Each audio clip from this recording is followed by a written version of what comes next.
अस्सलाम वालेकुम friend, welcome back to my channel. कैसे हैं आप सब? आई होप आप सब अच्छे होंगे। इन दिस वीडियो फ्रेंड हम जाएंगे अपनी दूसरी फूफी के घर। तो हम लोग तो निकल चुके हैं। आपने हमारे पिछले व्लॉग में देखा ही होगा, नहीं देखा है तो प्लीज़ देख लीजिए। तो हम लोग, मुझे गाँव बहुत पसंद है, तो कुछ इस तरह से एकदम जो नेचर को देख के जो आपको राहत मिलती है, उस तरह से राहत लेते लेते हम लोग पहुँच गए अपनी फूफी के घर।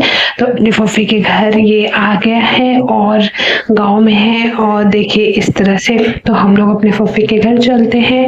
और मेरी आंटी को मुलाकात करनी थी, तो सिर्फ बस 1-2 दिन के लिए ही हम लोग आए हैं। तो चलिए अब अंदर चलेंगे और आपको दिखाएंगे अपनी फूफी का घर। ठीक है, वीडियो में बने रहिए एंड तक। तो हम लोग पहुंच गए हैं और ये है मेरी फूफी का घर। और फिर पहुंचने के बाद, वैसे तो रास्ता ज़्यादा लंबा नहीं था, सिर्फ 1 घंटे का ही था, आधे घंटे का ही था। और फिर हम लोग पानी वानी पी कर इस तरह से मैं वो देखिए। चलिए, आप लोग को मुझे छत बहुत पसंद है, तो अब थोड़ा सा शाम का टाइम हो गया था, तो हम लोग चले छत पर। तो अब देखिए हम आपको दिखाते हैं अपनी फूफी की छत किस तरह से है। तो मेरी जो फूफी की छत है कुछ इस तरह से है। और ये उनके पड़ोसी, यानी कि पड़ोसी नहीं, उनके रिलेशन में ही कुछ लगते हैं, उन लोगों का घर था।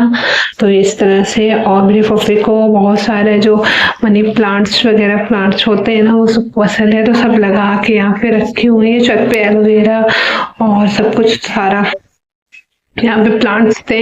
तो शाम के टाइम तो छत पे बहुत अच्छा लगता है। किस किस को शाम के टाइम छत पे जाना पसंद है, मुझे कमेंट सेक्शन में बताइएगा। और इस तरह से आपको मैंने छत की टूर दे दी कि छत कैसी है, छत पे ऐसे ऐसे करके सब कुछ है।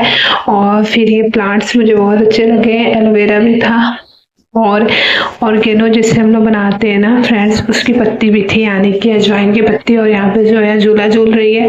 और फिर देखिए इतना सारा, बगल वाले घर में इतना सारा एलोवेरा था।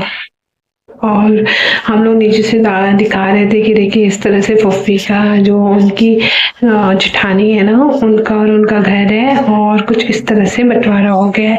और फूफी को बहुत ज़्यादा, जब मेरे घर पे भी रहती थी तो भी उनको मनी प्लांट्स का बहुत शौक था, तो वो मनी प्लांट्स लगाए हुए हैं। और देखिए किस तरह से लगाए हैं। और कुछ आर्टिफिशियल भी प्लांट्स लगाए थे। अब हम आपको लेके चलते हैं किचन में। तो कुछ इस तरह से है मेरी फूफी का किचन। और फिर शाम का टाइम हो गया, अब हम पढ़ लेंगे नमाज पढ़ने के बाद मिलते हैं आपसे, ठीक है। तो फिर बस नमाज पढ़ने के बाद फिर सोची कि चलिए आपको अपनी फूफी का जो बेडरूम है उसका भी, उसे भी दिखा देते हैं, क्योंकि कुछ था ही नहीं शूट करने के लिए। तो हम सिर्फ अपनी फूफी का टूर ही दे रहे हैं, क्योंकि फूफी और ऐसा ही घर पे रहती हैं और कोई तो ज़्यादा लोग रहते नहीं हैं। हम लोग अभी आए हुए हैं। तो कुछ इस तरह से मेरी फूफी का है बेडरूम। और ये है आशा के बचपन की फोटो एंड फ्रेंड। फिर हम लोग आराम से बैठे थे, शाम में बात किए, अच्छा लग रहा था। और फिर हम लोग रात में यहीं पे सोए भी थे। और फूफी को ना बहुत ज़्यादा फ्लावर्स वगैरह का, आर्टिफिशियल का भी बहुत शौक है। तो कुछ इस तरह से अपने रूम को डेकोरेट करके रखी हुई थी, अच्छा लग रहा था ओवरऑल। और ये छोटा सा ताजमहल भी था। फ्रेंड वीडियो पसंद आई हो तो लाइक करिए, चैनल को सब्सक्राइब करिए। Thank you so much for watching.